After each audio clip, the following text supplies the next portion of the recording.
Hey, my name is Tia Silvasy. I'm the Florida-friendly landscaping agent with the University of Florida IFAS Extension here in Orange County. And today I'm going to show you my wildflower research trial. We're having a tour here. I wanted to give you a virtual tour to see the wildflower plots. One of the biggest problems we have in urban landscapes is lack of biodiversity.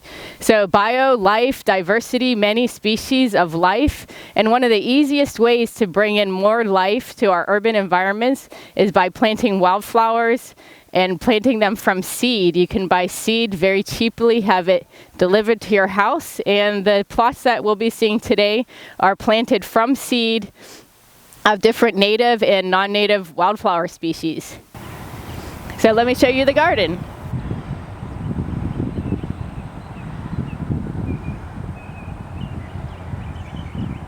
Five different, species or combinations of wildflowers, and we have it replicated 4 times as a formal scientific experiment. So I'll show you over here the first replicate.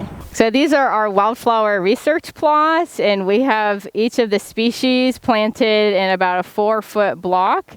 Starting on my left here is the Florida wildflower of the Phlox. And this Phlox is a really good one. It's super easy to grow. All we did is take 1 packet of seeds and sprinkle it around, some pop-up sprinklers to get it established. And after that, it just kind of takes care of itself. No fertilizer, no pesticides, and you can see they're beautiful and not many problems. The next one here is our state wildflower. This is the tick seed, or Coreopsis lanceolata, and this one does better in drier areas. You can see they're just starting to bloom now. So these are a little earlier bloomer. We have another species of Coreopsis back here, which is a leavenworthii, Coreopsis leavenworthii. But these ones prefer a little bit more like moist soil, and they are the last ones to bloom. But you'll see these naturally growing along riverbanks, like on the Econ or the Wekiva rivers. And then this is another native species here, the Gaillardia. And you guys probably recognize this one. It has little flower blooms that are just starting to come out. And this is, you'll see this over at the beach, like Cocoa Beach, growing on the sand dunes. We have a plot of it in the back that's flowering nicely now. We can take a look at that. And so if you have salt or heat or dry or a really harsh environment, this is the one that you want to choose for that. And so what we did last year is we grew all of these species, and they looked great and they flowered, and I was happy with them. But the goal for the experiment for this year is try to increase the flowering time. So like here, the Phlox is flowering the earliest, and then these ones are just starting to come on now. And so the next plot's over, we mixed the 2 species together to try to increase the flowering time.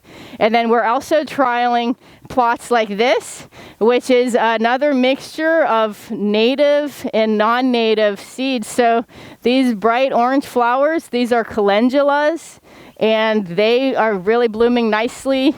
The white flowers here are a sweet alyssum, and these do good in the cold weather. They're one of the first ones to flower. We also had cosmos and zinnias that were flowering 30 days after planting, and they looked really good, although they got froze back by the cold a little bit. And so in this plot, it's mostly non-native plants, but there are some of the Coreopsis in that seed mix. This is a seed mix from Ferry Morse that we just got at a big box store. Whereas the native plant seeds, you have to maybe order them from the Wildflowers Growers Cooperative up in Gainesville. They're like $3 a pack.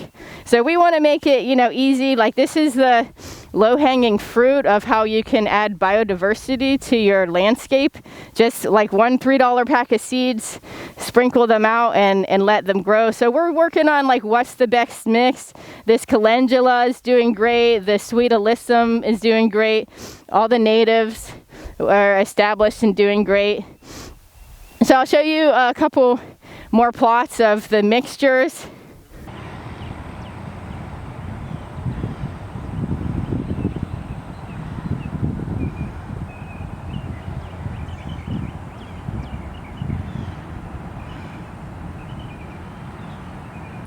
So thanks for joining me today to learn about the wildflowers, and if you could be so kind as to fill out our survey, we'll put a link in the video and in the video description, and to give us your feedback about which species that you would like to grow and how you would incorporate them into your home landscape.